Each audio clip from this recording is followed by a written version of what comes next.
영국의 거리 곳곳, 특히 런던 중심가 소호에서는 요즘 분식이라는 간판 아래 줄을 서는 사람들이 심상치 않게 늘고 있습니다. 김밥, 떡볶이, 튀김, 순대, 낯선 단어임에도 영국인들의 입에서 자연스럽게 오르내리는 음식들. 그런데 이 한국 분식 열풍의 중심에 의외의 인물이 있었다는 사실 알고 계셨나요? 현지 학생도 한국 셰프도 아닌 한중년의 영국 엄마의 사연이 이 열풍을 일으킨 계기가 되었다고 합니다. 대체 무슨 사연이 있었기에 한 엄마의 이야기가 영국 전역을 한국 분식으로 물들일 만큼 큰 울림이 되었을까요? 여러분의 좋아요 버튼으로 비디오를 재생하겠습니다. 바로 지금 오늘의 사연 시작하겠습니다. 안녕하세요. 저는 런던 해머스미스 인근에 살고 있는 엘리자베스 윈터스입니다. 출판 번역 일을 하며 중학교 2학년 딸 메이플과 단둘이 살아가고 있습니다. 이 글을 쓰는 지금은 꽤 잔잔한 하루를 보내고 있지만 불과 몇 달 전만 해도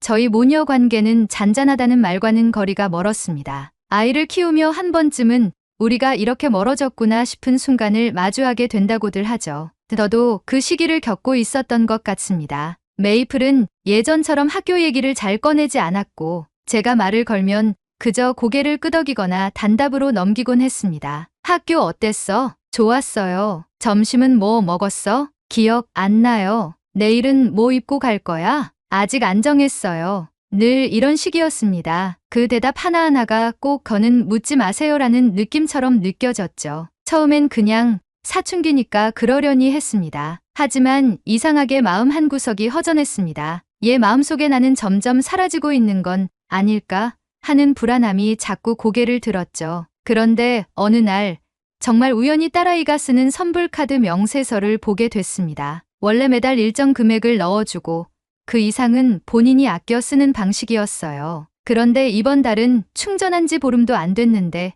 잔액이 거의 없는 겁니다. 화장품도 아니고 옷도 아니고 책도 아니고 지출 내역의 대부분이 식비였습니다. 그 중에서도 유독 반복해서 등장하는 이름이 있었어요. 분식이라는 이름. 눈에 익지 않은 단어였습니다. 아무리 봐도 버거킹도 슈퍼마켓도 아니었어요. 영국에선 본 적 없는 이름이었죠. 바로 스마트폰을 꺼내 분식을 검색해봤습니다. 처음에는 영문 철자가 맞나 헷갈렸지만 카드 명세서에 찍힌 그대로 검색하자 런던 중심가 소호 쪽에 위치한 한국 분식집이 나왔습니다. 한국 음식이라고 하면 저는 김치나 불고기, 비빔밥 정도밖에 몰랐습니다. 그런데 이곳 메뉴판을 보니 떡볶이, 김밥, 튀김, 순대, 낯선 이름들이 쏟아졌습니다. 특히 떡볶이라는 메뉴. 사진 속 음식은 온통 붉은 소스에 떡이랑 뭔가가 뒤섞여 있었는데 첫 인상은 솔직히 어떻게 저걸 먹지? 싶었습니다. 지독하게 매워 보였고 정체를 알 수 없는 식감의 재료들이 가득했거든요. 하지만 동시에 묘하게 끌렸습니다. 내 딸은 이걸 이렇게 자주 먹는구나. 왜 하필 이 음식에 빠진 걸까? 그날 저녁 메이플이 방에서 나와 거실 소파에 앉아있는 틈을 타 조심스럽게 말을 꺼냈습니다. 메이플, 너 요즘 분식 자주 가더라? 명세서 보니까 한 주에 3번은 가는 것 같던데? 메이플은 살짝 놀란 눈으로 저를 바라봤습니다. 잠깐 머뭇거리다가 짧게 대답했어요. 그냥 거기 떡볶이 맛있어요. 떡볶이? 그게 뭐야? 한국 음식이에요. 맵게 생긴 거 맞지? 사진 보니까 진짜 빨갛던데. 엄마도 검색해봤어요. 궁금해서. 근데 그렇게 자주 갈 정도로 맛있는 거야? 딸은 제 질문에 딱히 대답하지 않고 맛있어요라는 말만 짧게 남긴 채 방으로 들어가 버렸습니다. 뭔가 더 물어보고 싶었지만 더 캐물었다간 그냥 방에 들어가는 게 아니라 집 밖을 나가버리겠구나 싶은 분위기였어요. 저는 식탁에 앉아 딸이 남긴 말들을 곱씹었습니다. 그냥 떡볶이가 맛있다는 말 속에 무엇이 숨어 있는 것 같았거든요. 혹시 친구들과의 특별한 추억이 있는 걸까? 아니면 요즘 유행하는 문화인 걸까? 그런 거라면 나도 조금은 알고 싶었습니다. 그르주 금요일 저녁, 간단히 파스타를 해먹고 난 뒤 설거지를 마치고 나오는 메이플에게 다시 조심스럽게 말을 꺼냈습니다. 메이플, 왜요?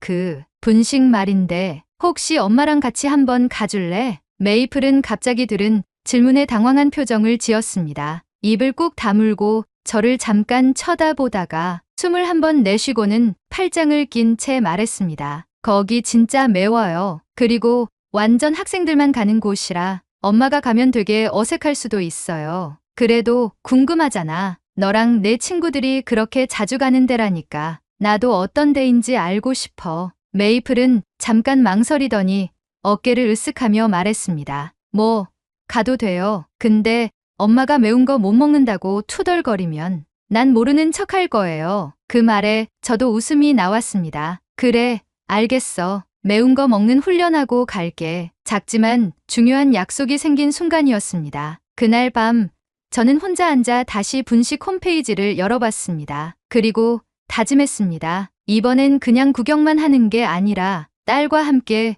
그 안에 들어가 보자고. 약속한 토요일 오후 저는 옷장 앞에서 한참을 서성거렸습니다. 학생들만 간다던데 이 옷은 너무 정장 같고 저건 또 너무 젊어 보이나 뭔가에 긴장한 듯 이것저것 꺼내보고 다시 접고를 반복하다가 결국 편한 청바지에 단정한 니트를 입고 나왔습니다. 메이플, 나 준비됐는데 너는? 응, 잠깐만요. 문 너머에서 들려오는 딸아이의 목소리도 어딘가 어색했습니다. 그 아이도 약간은 긴장한 것 같아 보이기도 하고 약간 심드렁해 보이기도 했습니다. 시간 맞춰서 나갈 수 있겠어? 제가 그렇게 물었을 때 딸은 아무 말 없었습니다. 저는 속으로 도대체 언제 준비할 건데? 싶었지만 더 말하면 그냥 분위기만 더 안 좋아질 게 뻔했어요. 괜히 바쁜 척 물컵이나 정리하다가 출발 10분 전쯤 되자 겨우 방에서 슬슬 기어 나오더군요. 엄마는 그 옷 입고 갈 거예요? 왜? 이상해? 딸은 고개만 툭 젓더니 아뇨, 그냥 말 안 할게요 하고는 앞서 걸었습니다. 소호 중심가에 있는 분식이라는 가게는 메이플의 말대로 꽤 유명한 곳이었는지 도착하자마자 긴 줄이 저를 반겼습니다. 창문 너머로 보이는 내부는 아담하고 북적였고 벽에는 온통 한국어와 영어로 된 포스터들과 메뉴 사진들이 붙어 있었습니다. 학생들, 젊은 커플들, 관광객들, 저같이 사춘기 자녀와 온 또래들은 눈에 띄지도 않았습니다. 이렇게까지 줄 서서 먹을 맛이야? 그 말에 메이플은 엄마는 줄 서는 거 싫으면 지금이라도 집에 가요 하고 말했습니다. 순간 그 말투에 저도 잠깐 말문이 막혔지만 그래, 여기까지 왔는데 싶어 참고 그냥 서 있었어요. 드디어 매장 안으로 들어갔을 땐 생각보다 더 복잡했고 벽에는 전부 한국어를 알파벳으로 나타낸 포스터에 직원들도 한국어와 영어를 섞어가며 손님을 부르고 있더라고요. 주방에서는 기름 튀는 소리와 고추장 냄새가 코끝을 자극했습니다. 엄마, 메뉴판 봐도 뭐가 맛있는지 모르니까 내가 골라줄게요. 그냥 저 믿어요. 응, 알겠어. 근데 진짜 맵진 않겠지? 한국인들은 매운 거 많이 먹잖아. 좀 매울 수도 있긴 해요. 딸아이는 그렇게 말하며 살짝 웃었습니다. 오랜만에 보는 미소였습니다. 순간 저는 그 웃음을 더 보고 싶다는 생각이 들었습니다. 메이플은 망설임 없이 떡볶이 2인분, 김말이 튀김 4개, 그리고 치즈김밥이랑 감자 핫도그요라고 주문했고 그 말투와 손짓이 마치 단골처럼 익숙했습니다. 음식을 받아 테이블에 앉았을 때 저는 뭔가 이상한 기분이 들었습니다. 이 낯선 공간에서 낯선 음식을 앞에 두고 제 딸아이는 너무나 자연스럽게 그 안에 있었습니다. 저는 어딘가 이질적인 존재처럼 느껴졌습니다. 엄마, 이건 떡볶이. 엄청 맵진 않은데 맵게 느껴질 수 있어요. 그리고 이건 치즈김밥, 요건 감자 핫도그. 딸은 그 말만 하고 휴대폰을 꺼내 뭔가를 보더군요. 전속력으로 설명하고는 바로 침묵. 딱 사춘기 스타일이었죠. 이건 뭐부터 먹어야 돼? 아무거나요. 딱 그 말 한마디. 저는 검색했을 때 사진에서 본 떡볶이에 눈이 갔습니다. 떡볶이를 포크로 찍어 냄새를 맡아보니 특유의 매운 향이 코끝을 찔렀습니다. 망설이는 저를 보고 메이플은 말했어요. 먹어봐요, 엄마. 그냥 한번 먹어보면 알아요. 딸의 말에 떡볶이 떡 하나를 조심스레 집어 입에 넣었습니다. 첫 맛은 달콤했고 두 번째는 매웠습니다. 그리고 세 번째, 어릴 적 엄마가 겨울 저녁에 해줬던 토마토 수프가 떠올랐습니다. 뜨겁고 진하고 입안에서 맴도는 온도. 처음엔 이걸 왜 좋아하지?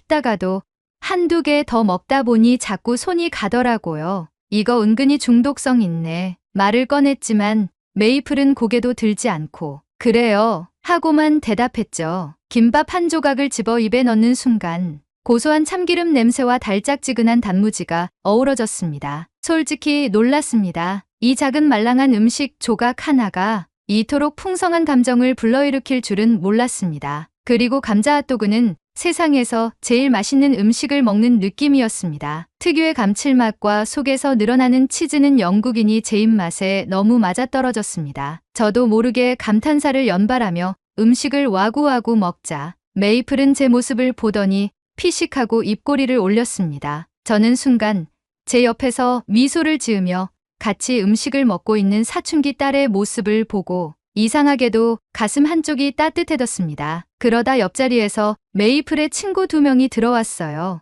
딸도 그제야 고개를 들더군요. 메이플, 딸은 순간 몸을 살짝 굳히더니 얼굴을 들고 작게 인사했습니다. 아, 하이, 얘들아, 이쪽은 우리 엄마. 그 순간 저는 본능적으로 웃으면서 고개만 살짝 숙였고 그 이상 아무 말도 하지 않았습니다. 딸은 짧게 대답했지만 친구들은 굉장히 놀라워했어요.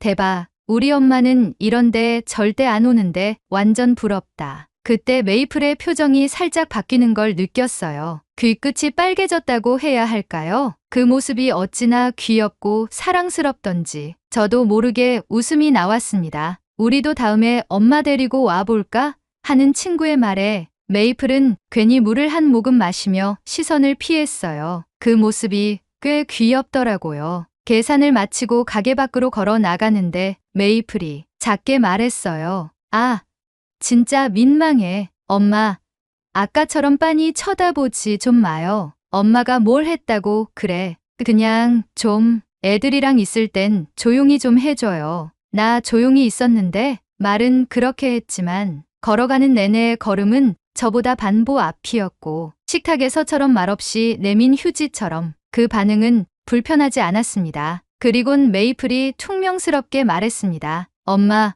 매운 거 먹을 줄도 몰랐으면서 너만큼은 아니지만 꽤 괜찮았어. 저는 웃으며 그렇게 답했고 그 순간 메이플이 아주 작게 웃었습니다. 집으로 돌아오는 지하철 안에서 저는 조심스레 말을 꺼냈어요. 메이플, 다음엔 너 친구들이랑 갈 때 엄마도 같이 가면 안 되나? 그건 좀 오바고요. 딱 그 말투. 하지만 예전처럼 단호하거나 싫어하는 건 아니었어요. 그냥 농담 섞인 한 마디처럼 들렸어요. 그날 이후 저는 딸이 왜 매주 이곳을 찾았는지 조금은 알 것 같았습니다. 뜨겁고 자극적이면서도 이상하게도 마음이 편해지는 그 음식처럼 그 공간은 메이플에게 자기만의 숨통이었겠지요. 그리고 저는 그날 처음으로 그 숨통의 끄트머리에 앉아 이 아이와 같은 공기를 마셨습니다. 그 이후로 메이플과 저는 가끔씩 분식집을 찾았습니다. 매주 가자고 하면 눈치 보며 또요? 하고 피하지만 2주에 한 번쯤은 제가 먼저 오늘은 너 좋아하는 치즈김밥 어때? 하면 그건 좀 고민되네요. 하다가도 슬쩍 나갈 준비를 시작하곤 했습니다. 먹는 자리에서는 여전히 말이 많진 않았어요. 하지만 전처럼 냉랭하진 않았고 제가 뭐 하나 물어보면 짧게라도 대답은 해줬죠. 그러던 어느 날 같이 식사하던 중에 제가 실수로 떡볶이 소스를 셔츠에 튀겼어요. 그걸 본 메이플이 작게 웃더니 이렇게 말하더군요. 엄마, 그렇게 막 집으니까 튀기죠. 젓가락 좀 제대로 들어요. 그 말투는 여전히 사춘기스러웠지만 그 안에 담긴 미묘한 정이 느껴졌어요. 예전이라면 그냥 본 척도 안 했을 아이였거든요. 그날 이후 저는 은근슬쩍 이 시간을 더 자주 가지려고 했습니다. 같이 가게에 앉아 있으면 아이가 말은 없어도 무심하게 제 컵에 물을 따라준다든가 김밥에서 오이 부분은 저쪽으로 밀어준다든가 그런 티 안 나는 배려들이 보이기 시작했거든요. 그러면서도 말로는 여전히 퉁명스럽죠. 왜 그렇게 자꾸 쳐다봐요? 아니, 그냥 내가 어릴 때 생각났어. 어느 날은 메이플이 다녀온 친구 생일 파티에서 친구 엄마가 직접 음식을 차려줬다는 얘기를 하더라고요. 애들 다 엄청 좋아했어요. 애슐리 엄마가 떡볶이 만들어줬거든요. 그래? 너도 좋아했겠네. 맛은 있었는데 우리 가서 먹는 데보단 좀 달았어요. 그 말에 저는 피식 웃고 말았습니다. 딸아이가 우리 가서 먹는 데라고 말했어요. 그 말투 속에 이미 일상이 되어버린 우리가 있었죠. 하지만 그렇게 천천히 가까워지던 중 작은 사건 하나가 발생해버렸습니다. 메이플이 한국 음식을 좋아하는 것 같아 관련된 음식을 휴대폰으로 찾아보고 메이플의 방으로 들어가 휴대폰을 내밀며 말을 걸었어요. 메이플, 이거 한국 음식이래. 우리가 먹는 음식과 다른 음식인데 이것도 먹어볼까? 그러자 공부를 하던 딸은 한숨을 쉬며 손에 쥔 펜을 책상에 툭 내려놓았습니다. 엄마, 요즘 너무 관심 갖는 척해요. 전에 안 그러더니 갑자기 왜 그래요? 너무 과한 거 아니에요? 귀찮아요, 진짜. 나가주세요. 그 말은 비수가 되어 꽂혔습니다. 단순히 말의 한 단어 한 단어보다 그 안에 담긴 감정들이 그동안 제가 애써 쌓아온 감정들을 무너뜨리는 것 같았어요. 딸은 금세 헤드폰을 끼고 펜을 다시 잡으며 저와 대화를 차단했습니다. 저는 딸의 방에서 나와 식탁 한 구석에 앉아 멍하니 있었습니다. 방금 그 말이 정말 이 아이의 마음이었을까? 아니면 사춘기의 감정이 내지른 말이었을까? 하지만 어찌됐든 상처는 현실이었습니다. 그 주말 저는 아무 말도 꺼내지 않았습니다. 오히려 제가 먼저 거리를 두기로 했습니다. 아이에게 관심을 주는 게 방해가 될 수 있다면 차라리 물러서는 게 낫다고 생각했어요. 메이플도 별다른 이야기를 하지 않았습니다. 집안은 조용했고 우리는 서로 필요한 말 외엔 딱히 대화를 하지 않았습니다. 하지만 이상한 일이 벌어졌습니다. 일요일 오후 제가 빨래를 개고 있을 때 거실 탁자 위에 누가 두고 간 쇼핑백이 하나 있었습니다. 그 안에는 냉장 포장된 떡볶이 세트와 작은 김말이 튀김팩이 들어 있었죠. 이거 뭐지? 하고 중얼거리자 방에서 메이플의 목소리가 들렸습니다. 할인하길래 샀어요. 엄마 혹시 또 먹고 싶을까 봐요. 그 말에 저는 아무 말도 할 수 없었습니다. 감정이 복잡했습니다. 며칠 전엔 그만 좀 관심 가져달라고 하더니 이젠 혹시 엄마가 먹고 싶을까 봐 사왔다고요? 메이플은 조용히 부엌에 들어와 그 떡볶이 팩을 꺼내며 말했습니다. 이거 전자레인지에 돌려도 되긴 해요. 근데 그냥 끓이면 더 맛있어요. 엄마가 끓일래요? 저는 조용히 고개를 끄덕이며 냄비를 꺼냈습니다. 물 넣고 소스 풀고 떡 넣고 끓이면서 자꾸 눈물이 날 것 같은 기분이 들었어요. 그 아이는 말로는 쏘아붙이면서도 행동으로는 관계를 끊지 않고 있었어요. 같이 떡볶이를 먹고 난 후 저는 거실에 앉아 TV를 보려고 했어요. 그러자 메이플은 제 옆으로 쓱 오더니 아무 말 없이 리모컨을 가져가며 말했어요. 그거 엄마 좋아하는 드라마 3화까지 나왔어요. 같이 볼래요? 응. 그럼 그럴까? 그렇게 어색한 기류가 흐르는 거실에서 우리는 조용히 드라마를 시청하기 시작했습니다. 그러다 메이플이 조용히 제게 물었습니다. 왜 요즘엔 말 안 걸어요? 내가 과하다고 해서 그건 그때 얘기고요. 그 말이 끝이었습니다. 하지만 그 한마디 안에 며칠간의 마음 고생을 모두 씻어내는 힘이 있었어요. 이 아이는 아직 나와 연결돼 있구나. 단지 표현 방법이 다를 뿐이구나. 사춘기의 메이플은 늘 퉁명스러운 말투였고 제가 뭘 물어보면 대답은 대부분 몰라요. 아니에요. 그런 시기였지만 그 속에서 저는 조용히 마음을 읽을 수 있게 되었습니다. 저는 그제서야 메이플의 마음을 알 것 같았습니다. 우리 아이는 관계를 단절하려는 게 아니라 어떻게 유지할지를 아직 잘 모르는 것뿐이란 걸요. 그리고 며칠 후 학교에서 전화 한 통을 받았습니다. 메이플 담임 선생님인 메리 크로포드 선생님이셨죠. 통화 시작부터 뭔가 무거운 일이 벌어진 줄 알고 순간 가슴이 철렁했는데 그분의 목소리는 생각보다 밝았습니다. 엘리자베스 씨, 오늘 잠깐 시간 괜찮으세요? 네. 무슨 일이죠? 좋은 얘기예요. 메이플이 요즘 수업 시간에 글쓰기 과제를 정말 성실히 하고 있어요. 특히 이번 에세이 과제에서요. 그 말에 저는 얼떨결에 그 아이가요? 메이플이요?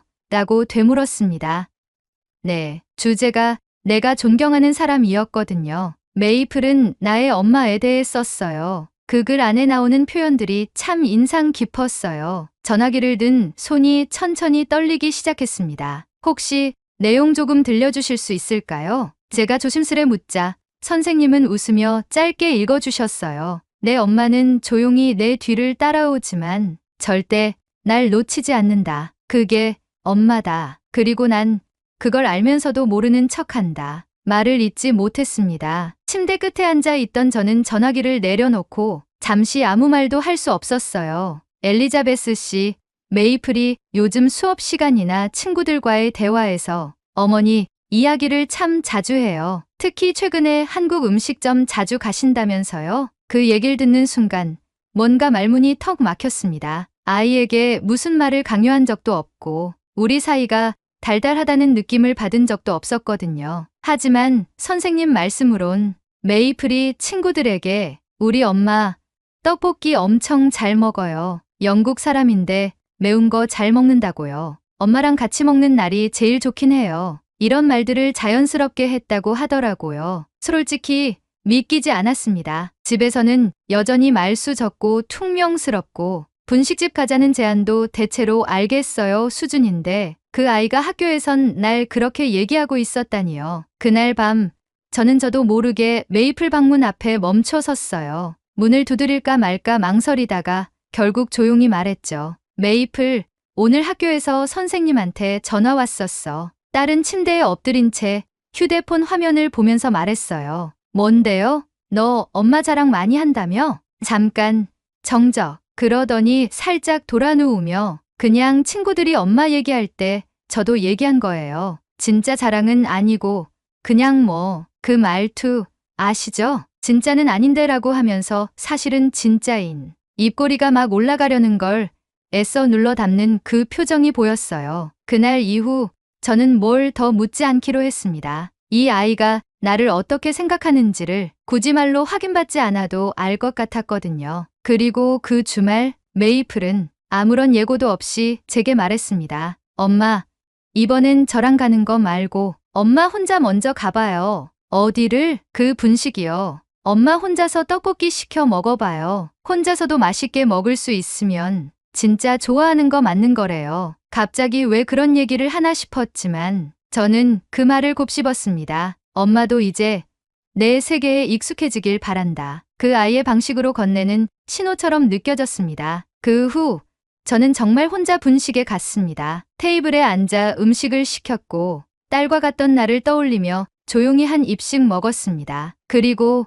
또 한 주가 지나고 이번엔 메이플이 먼저 말했습니다. 이번엔 같이 갈래요? 소호의 거리는 여전히 붐볐고 분식 앞은 사람들로 북적였지만 그날 우리 테이블은 참 조용했습니다. 말은 많이 없었지만 눈치는 덜 봤고 음식은 더 편하게 나눠 먹었어요. 메이플은 여전히 퉁명스러웠지만 그 안의 공기는 아주 부드러웠습니다. 음식을 다 먹고 자리에서 일어나려는데 메이플이 젓가락으로 마지막 김밥 하나를 떡볶이 국물에 찍어 제 접시에 옮기며 말했습니다. 이건 엄마가 먹어요. 제일 맛있는 부분이니까. 그 짧은 말이 그동안 듣지 못했던 사랑해요보다 더 따뜻하게 느껴졌습니다. 이후로 우리는 가끔 분식에 함께 갑니다. 주말마다 꼭 가는 건 아니지만 그곳은 이제 우리만의 장소가 됐고 떡볶이는 그냥 매운 음식이 아니라 우리를 다시 있게 해준 작고 뜨거운 다리 같은 존재가 됐습니다. 요즘 주변 친구 엄마들이 저를 보면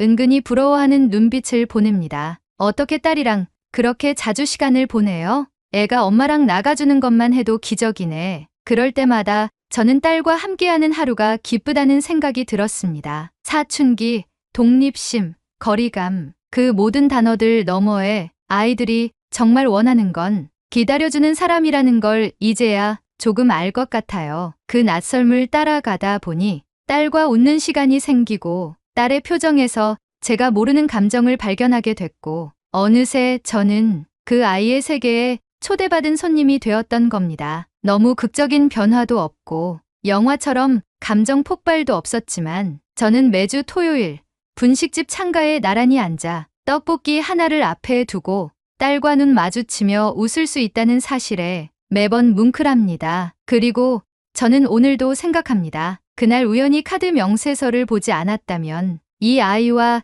다시 이렇게 가까워질 수 있었을까요? 지금은 그저 그날 그 작은 붉은 글자 하나에 마음을 기울였던 제 자신에게 살짝 고맙다는 말을 건넬 뿐입니다. 오늘의 사연은 여기까지입니다. 한국의 분식이 영국을 넘어 유럽에서도 흥행하길 바랍니다. 오늘의 사연에 대한 여러분의 생각을 댓글로 남겨 감동 비디오의 마지막을 장식해주세요. 그리고 오늘의 비디오가 공감이 되신다면 구독, 좋아요 한 번씩 부탁드리겠습니다. 여러분의 댓글 하나하나가 영상을 제작하는데 큰 힘이 됩니다. 다음엔 더 흥미로운 사연으로 여러분을 찾아뵙겠습니다. 시청해주셔서 감사합니다. 미얀마 국경에서 발생한 강진은 태국 방콕까지 영향을 미쳤고 도심 한복판에 거대한 청사가 순식간에 무너져 내렸습니다. 그 장면을 지켜보던 사람들은 뜻밖에도 한국이라는 단어를 연달아 외치기 시작했습니다. 뉴스에도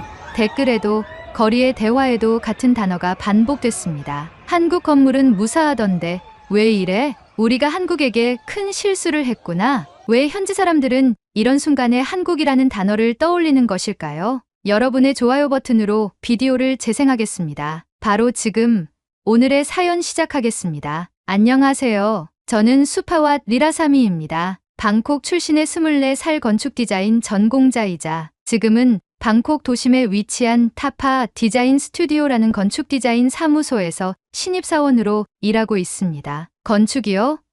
어릴 적부터 막연히 멋있다고 생각했어요. 도심을 걷다가 유난히 반짝이는 건물 앞에서 멈춰서게 되면 그게 마치 사람처럼 저를 부르는 것 같았거든요. 그래서 대학 진학도 주저없이 건축 디자인 전공으로 선택했고 열심히 공부해서 방콕에서 제법 이름이 알려진 중견 건축사무소에 입사하게 되었죠. 입사 첫날 사무실 문을 열었을 때 느껴진 공기는 아직도 기억납니다. 사람들 손끝에서 뿜어져 나오는 진지함, 벽에 가득 붙은 실내 렌더링, 모델링 위에 놓인 작은 사람 피규어들. 와, 나도 언젠가는 여기에 내 건물 하나 얹을 수 있을까? 그 설렘 하나로 저는 도면 출력 전담이라는 지금의 역할도 기꺼이 받아들였습니다. 지금 제 주된 업무는 도면 출력, 회의 자료 정리, 도서 정리, 외주 업체와의 문서 송수신입니다. 당연히 설계에는 직접 관여할 수 없죠. 처음엔 내가 여길 왜 왔나 싶은 마음이 들기도 했지만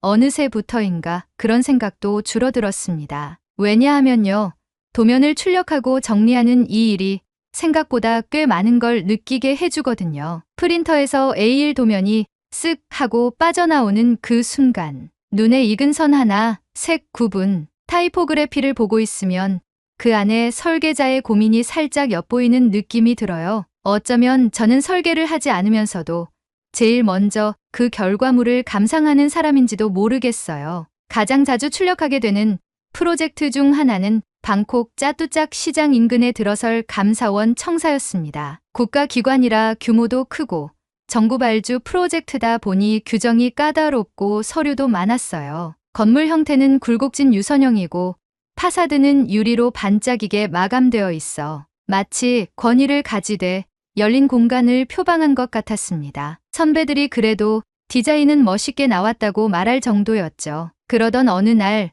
출력실에서 자료를 정리하던 중 선배 두 분의 대화를 엿듣게 되었습니다. 중국 시공사랑 태국 업체랑 합작했대. 예산은 넉넉한데 일정은 말도 안 되게 빡빡하대. 이번 프로젝트 좀 불안해. 정치 얘기랑 엮이는 순간 뭐라도 꼬일 수 있지. 저는 손에 조감도를 쥔 채 문득 멈췄습니다. 합작. 일정이 빠듯해? 불안하다고? 순간 그동안 제게 멋진 조형물처럼만 보이던 감사원 청사 조감도가 조금 다르게 보였습니다. 그 건물은 이제 단순히 멋진 디자인을 넘어서 현실 속 이해관계와 구조적 도전이 담긴 실체처럼 느껴졌거든요. 사실 저는 설계도에 손대본 적 없습니다. 수정 의견을 낸 적도 없고 외주업체 미팅에 참여한 적도 없어요. 하지만 이상하게도 그 건물에 대한 애착은 점점 깊어졌습니다. 도면을 출력할 때마다 저는 늘 종이 냄새를 맡습니다. 회사의 종이 재질은 다른 데보다 질감이 살짝 부드러워서요. 그 위에 찍힌 조감도와 구조 도면을 넘기며 저는 속으로 혼잣말을 했습니다. 수파왓, 너 지금은 종이만 넘기고 있지만 언젠간 진짜 설계를 넘길 거야. 같은 신입 동기들은 다른 부서에 배치되어 실제 건축 CAD 툴을 배우기도 했지만 저는 오히려 이쪽이 좋았습니다. 회사의 거의 모든 프로젝트를 먼저 마주할 수 있다는 건 초보자로서는 나름의 특권이니까요. 회의 전날이면 늘 야근이었지만 회의 자료 바인더를 정리한 다음 회의실 문 앞에 조용히 놓고 나오는 그 순간엔 작은 뿌듯함도 있었습니다. 누군가는 이 바인더 하나로 프로젝트의 흐름을 잡을 수 있겠지. 그렇게 저는 건축가의 길을 아주 느리게 그러나 확실하게 걸어가고 있다고 믿었습니다. 그 무렵 태국의 건축계에서도 내진 설계라는 단어가 자주 오르내리기 시작했습니다. 미얀마 국경 인근에서 간헐적으로 지진이 발생했고 그 여파가 방콕까지 전해지는 경우도 있었거든요. 선배들은 자주 말했습니다. 한국이나 일본 기준으로 시뮬레이션 한 번씩 돌려봐야 해. 중국 쪽 설계는 하중 계산이 엉성한 경우 많아. 저는 솔직히 그 말들이 정확히 무슨 뜻인지는 몰랐습니다. 하지만 귀에 익숙해질수록 마음속 한쪽에 작은 의문이 자리 잡기 시작했죠. 설계라는 건 단지 예쁜 건물을 짓는 일이 아닌 걸까? 그러나 그 의문은 금세 사라졌습니다. 여전히 제 하루는 도면, 출력과 바인더 정리로 채워졌고 선배들의 농담 속에서 저는 A1의 여왕이라는 별명도 얻게 됐어요. 오늘도 도면이 찢기지 않았습니다. 클린 출력, 미션 성공이죠. 이런 말도 농담처럼 던졌습니다. 그렇게 저는 매일 인쇄된 종이 속 선들을 바라보며 막연하지만 단단한 꿈을 키워가고 있었습니다. 그 건물이, 그 조감도가, 그 설계서가 제게는 작은 자존심이자 희망의 조각이었으니까요. 그런데 제가 그렇게 매일 들여다보던 그 건물이 어느 날 뉴스 속에서 무너졌다는 소식으로 등장할 줄은 정말 상상조차 하지 못했습니다. 그날은 평범한 하루였습니다. 출근길엔 평소처럼 오토바이 택시를 탔고 커피도 단골 카페에서 아이스 아메리카노로 주문했어요. 사무실에 도착해선 선배가 농담처럼 말했죠. 오늘은 잉크 번짐 없이 도면 인쇄 가능할까? 물론이죠. 오늘도 A1의 여왕이 명예를 지킬 겁니다. 저는 그렇게 웃으며 프린터 앞에 섰습니다. 그날 출력했던 건 또다시 감사원 청사 관련 도면이었습니다. 수십 번 출력해서 이제는 그림만 봐도 어디가 정면이고 어디가 보조동인지 감이 오는 그 조감도. 저는 그날도 같은 각도로 고개를 기울이며 도면을 바라봤습니다. 이번엔 채색 톤이 조금 진해졌네. 의도적인 강조일까? 그런 디테일에 혼자 의미를 부여하며 저는 조용히 업무를 마무리해 나갔습니다. 사무실 동료들과 점심 식사를 하러 식당으로 향했습니다. 미얀마 국경에서 지진이 났다는 속보는 식사 중에 처음 접했죠. 스마트폰에 울린 경보음을 보고도 처음엔 그저 먼 나라 이야기처럼 느껴졌습니다. 그런데 이상하게도 그날따라 식탁 위에 물잔이 살짝 흔들리는 것 같았습니다. 기분 탓이겠지. 저는 그렇게 넘기려 했지만 갑자기 머리가 어지러웠고 발밑에 타일이 살짝 떠오르는 느낌이 들었습니다. 소리 없이 천장이 진동하는 듯했고 창문이 미세하게 흔들렸습니다. 그때 가게 주인이 말했어요. 지진이야. TV 켜봐. 뉴스 채널로 돌린 화면에는 방콕 전역 지진 감지라는 자막이 떠 있었고 짜뚜짝 시장 인근 고층 건물 긴급 대피 지시라는 경고가 이어졌습니다. 짜뚜짝, 제가 매일 출력하던 감사원 청사가 있는 지역. 그 순간 머릿속이 하얘졌습니다. 설마 그 건물은 괜찮겠지. 하지만 곧이어 속보가 나왔습니다. 방콕 짜뚜짝 시장 인근 신축 중이던 감사원 청사 붕괴. 사망자 수십 명, 실종자 100여 명 추정. 현장 구조 작업 난항. 뉴스 화면 속에는 마치 익숙한 퍼즐 조각이 부서진 듯한 형체가 있었습니다. 유리 외관은 산산조각 났고 건물의 좌우 날개동은 서로 다른 방향으로 기울어진 채 쓰러져 있었습니다. 건물의 중심부는 완전히 내려앉아 있었고 그 내부에서 일하던 수십 명의 사람들이 그 자리에서 사라졌다는 말에 저는 말문을 닫았습니다. 우리는 지진으로 어수선한 방콕 시내를 가로질러 사무실로 향했고 지진으로 인해 건물 밖으로 대피한 선배들과 회사 동료들을 만났습니다. 회사에서는 지금 지진으로 인한 안전이 최우선이니 우선 모두 귀가하라고 했습니다. 숨이 막히는 것 같았고 가슴 안쪽이 얼어붙은 느낌이었습니다. 그날 밤 저는 한숨도 자지 못했습니다. 도면, 파일이 담긴 노트북을 열었다 닫기를 반복했고 출력실에서 마지막으로 본 조감도가 머릿속에서 떠나지 않았습니다. 창문 너머로 빗방울이 떨어졌고 방 안은 조용했지만 제 안에서는 끝도 없는 회오리가 몰아치고 있었습니다. 나는 설계하지 않았습니다. 하지만 그 건물은 제 마음 안에서 무너졌습니다. 회사에서는 이틀간 임시 휴업에 들어갔습니다. 출근 금지 공지가 떴고 동료들과의 단톡방도 조용해졌습니다. 유일하게 도착한 메시지는 한 선배가 남긴 짧은 말이었습니다. 출력실 조감도 파일, 복구 불가야. 백업 확인 좀 해줄래? 저는 머뭇거리다 결국 노트북을 열었고 그동안 정리해둔 출력용 조감도 파일을 하나하나 열어보았습니다. 화면 속 건물은 여전히 그 자리에 있었습니다. 깔끔한 윤곽, 반듯한 구조선, 푸른 유리의 반사 효과까지. 그 도면 속 건물은 무너지지 않았는데 현실에서는 그 모든 게 무너져 내렸습니다. 그때부터 저는 죄책감이라는 단어를 이해하기 시작했습니다. 나는 그 건물을 짓지 않았다. 나는 그 도면을 설계하지 않았다. 나는 그 콘크리트를 부은 사람이 아니다. 그런데 왜 나는 이렇게 무거운 걸까? 출력실에서 도면을 들고 계단을 오르내리던 제 발걸음, 조감도를 바라보며 느꼈던 자부심, 회의실 문 앞에 바인더를 놓으며 중얼거렸던 그 말. 이게 내 건축의 시작이야. 그 말이 지금은 고통스럽게 들렸습니다. 온라인에선 이미 논란이 뜨거웠습니다. 중국 시공사니까 이렇지. 내진 설계 제대로 했을 리가. 합작이라지만 결국 값싼 자재에 부실 시공의 결과. 그 밑에는 이렇게 적힌 댓글이 있었습니다. 한국이 만든 차나칼레 대교는 진앙에서 1000km 떨어져도 멀쩡했다던데.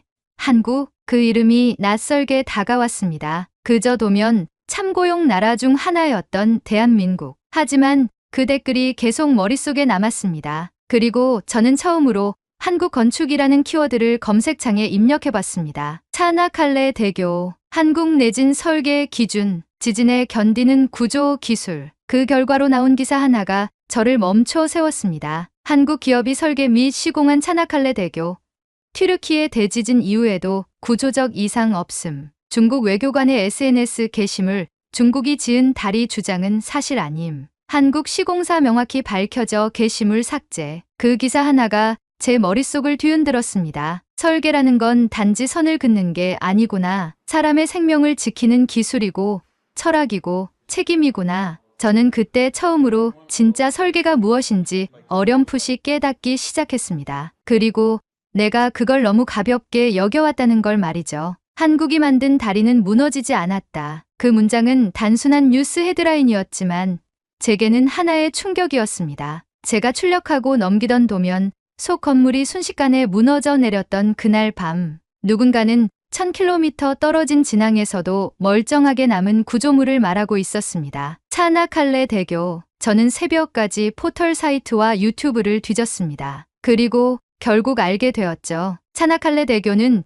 튀르키예 마르마라 해협을 가로지르는 세계 최장 현수교 중 하나였습니다. 하지만 그보다 더 눈에 띈 건 그 다리를 시공한 기업이 한국의 건설사였다는 사실이었죠. 중국 외교관이 우리 기술의 승리라고 SNS에 게시했다가 한국 기업 시공이라는 사실이 밝혀지자 해당 게시물을 삭제했다는 내용도 나왔습니다. 그 순간 저는 말로 설명할 수 없는 복잡한 감정에 휩싸였습니다. 속으로는 부끄러웠고 또 한편으로는 분노가 치밀었습니다. 왜 우리는 그러지 못했을까? 왜 우리 감사원 청사는 무너졌고 그들은 남아있었을까? 그리고 저는 처음으로 건축이 가진 또 다른 얼굴, 철학으로서의 설계라는 개념을 떠올리게 됐습니다. 다음 날부터 저는 본격적으로 한국 건축에 대해 파고들기 시작했습니다. 처음에는 단순한 기술적 호기심이었습니다. 하지만 시간이 지날수록 이건 단순한 기술을 넘어서 사람을 대하는 태도라는 걸 느끼게 되었죠. 한국 내진 설계 기준이라는 키워드로 검색했을 때 수많은 기술 문서들이 나왔습니다. 내진 등급 1에서 3, 지진 하중 산정 방식, 단일 모멘트 저항 구조 대비 다중 하중 분산 구조 우선, 지반 조사 기반 구조 계획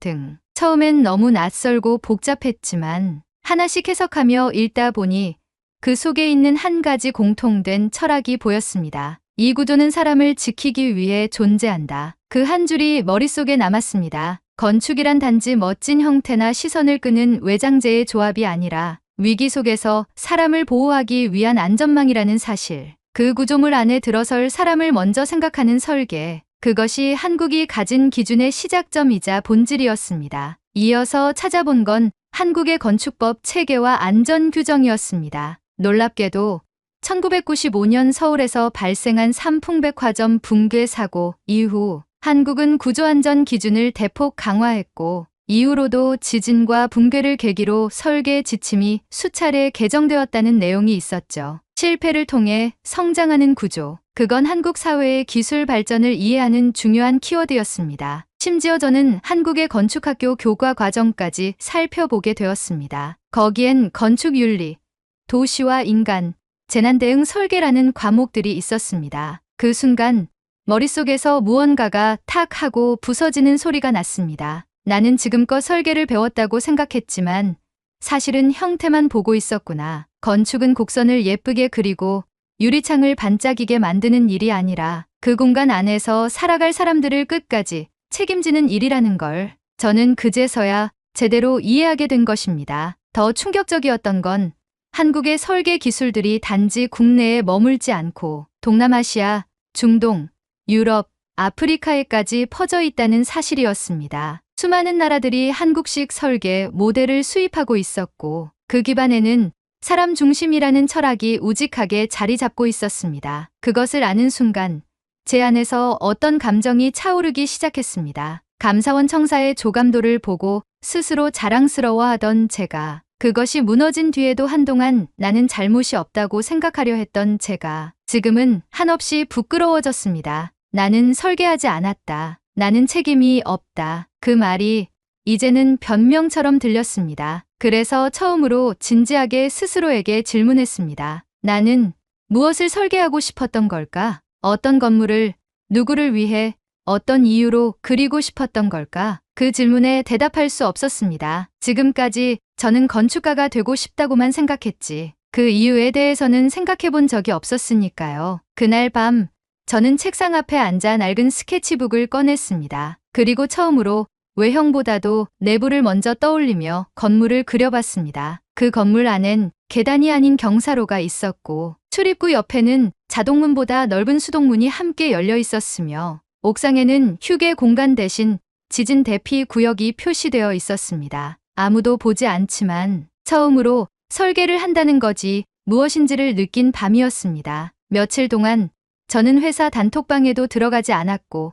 출력실에도 발을 들이지 않았습니다. 감사원 청사 붕괴 사고 이후 사무실은 조용해졌고 저를 포함한 대부분의 직원들은 재택근무라는 명목으로 흩어져 있었습니다. 하지만 진짜 이유는 모두 알고 있었습니다. 우리는 아직 아무 말도 할 수 없는 상태다라는 걸. 침대에 누워 핸드폰을 만지작거리며 한국 건축기사, 내진 설계 논문, 건축윤리 강연 영상을 하루 종일 보다 보면 어느새 하루가 저물곤 했습니다. 예전엔 언젠가는이라는 말로 미뤘던 일들을 이제는 지금이 아니면 안 된다는 다급한 감정으로 대하기 시작했습니다. 그러면서도 저는 마음속에 조용히 물었습니다. 이제라도 나는 건축을 다시 시작할 수 있을까? 어느 날 밤 불 꺼진 방 안에서 노트북을 켜고 천천히 이메일 창을 열었습니다. 받는 사람은 저희 회사 이사님이었습니다. 제목은 이렇게 썼습니다. 개인적 요청 건축 연수 관련 휴직문에, 그리고 본문에 손을 얹고 천천히 타이핑하기 시작했습니다. 안녕하세요. 수파와십니다. 저는 이 회사에 입사한 뒤